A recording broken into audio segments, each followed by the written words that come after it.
heart if you want to be a leader. Another thing that Jesus is teaching me about leadership is about priorities. In the Sermon on the Mount, we know he tells us that we're to seek first his kingdom and his righteousness, and all other things will be added unto us. It's interesting, in the Sermon on the Mount, there's this one passage of Scripture that just grabs me, and it just kind of fits into where I am tonight. Jesus is teaching, he says, give your entire attention to what God is doing right now, and don't get worked up about what may or may not happen tomorrow. In other words, he's saying focus. He's saying concentrate. Take care of today. He was saying to us, today matters. Today matters. Lot would tell you that.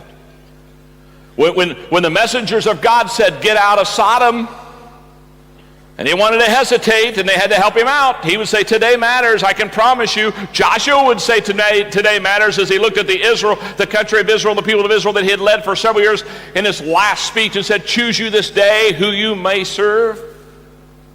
Esther would tell you today matters, as she got the note from Uncle Mordecai, who knows but you've come into the kingdom for such a time as this. David would tell you today matters.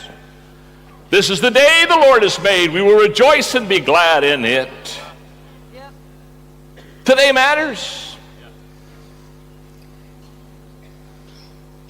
I find a lot of Christians, a lot of leaders have what I call destination disease. They'll come up to me. They'll say, oh, John, could you help me? I want to know God's will for my life. Could you just kind of help me? I really want to know what God has planned for my future. And I always disappoint him because I tell him it's no sweat. You see, trying to discover God's will, that's no big deal. All you got to do is take care of today. Listen, obey God today.